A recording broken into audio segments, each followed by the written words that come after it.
पूरे देश के मुसलमान और हर वो लोग जो संविधान और संविधान की आवश्यकताओं को समझते हैं, वो सब इस बिल को गलत जान रहे हैं। ये बीजेपी की अपनी हट है, सरकार की अपनी हट और जिद के तहत ये बिल लाया जा रहा है। इस आजाद मुल्क में जिनके लिए कानून बनाया जा रहा है, अगर उनकी सहमति नहीं है तो क्या हम लोग गुलाम हैं? जो वक्त बिल लाया गया है वो कम्युनल इंटेंशन से लाया गया है। वो बिल जो है वो वक्फ की प्रॉपर्टी को खत्म करता है, उस खिलवाड़ करता है। लोगों को मिसलीड किया जा रहा है कि हम जो है वो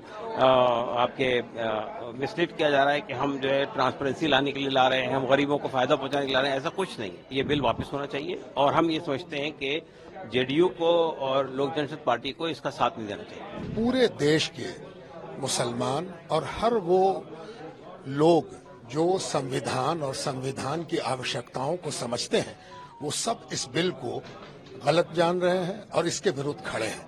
हर कम्युनिटी के लोग, हर समाज के लोग। ये कोई ढकी छुपी बात नहीं है। ये बीजेपी की अपनी हट है, सरकार की अपनी हट और जिद के तहत ये बिल लाया जा रहा है। और हम समझते हैं कि इस आजाद मुल्क में जिनके लिए कानून बनाया जा रहा है, अगर उनकी सहमति नहीं है तो क्या हम लोग गुलाम हैं? आजाद मुल्क में जिसके लिए कानून बनाया जाता है, उसको भी उससे सहमत होना जरूरी है। नीतीश जी की बात करें या चंद्रबाबू नायडू की बात करें, इनका स्टैंड काफी इम्पोर्टेंट है। बिल्कुल। क्या क्या चाहते हैं आप नीतीश जी? क्या जहां तक बिहार सरकार का मामला है, अब तक बिहार सरकार की कार्यशैली और जो काम उन्होंने किया है वो वक्फ के हित में किया है। इसलिए हम लोग तो आश्चर्यचकित हैं कि उनके काम और मौजूदा स्टेप के दरमियान विरोधाभास नहीं होना चाहिए। तो हम लोग तो आशा करते हैं कि अब तक वो वक्फ के हित में काम करते रहे हैं, तो इस बिल के सिलसिले में भी वो इसका ध्यान रखेंगे कि वक्फ का नाश ना हो। ये कोई सियासत नहीं हो रही। हम तो बुनियादी बात ये कह रहे हैं कि जो वक्त बिल लाया गया है वो कम्युनल इंटेंशन से लाया गया है। वो बिल जो है वो वक्फ की प्रॉपर्टी को खत्म करता है, उस खिलवाड़ करता है, उस पर कब्जे का रास्ता हमवार करता है। लोगों को मिसलीड किया जा रहा है कि हम जो है वो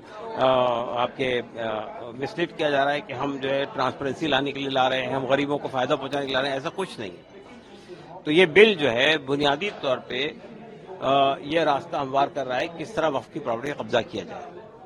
तो हमारा मानना ये है कि ये बिल वापस होना चाहिए और हम ये समझते हैं कि जेडीयू को और लोक जनशक्ति पार्टी को इसका साथ नहीं देना चाहिए। ये डिस्क्रिमिनेटरी बिल है, ये अनकॉन्स्टिट्यूशनल बिल है, ये कम्युनल इंटेंशन से लाया गया बिल है, ये मुसलमानों की जो इबादत गाहें हैं उनको खत्म करने के लिए लाया गया बिल।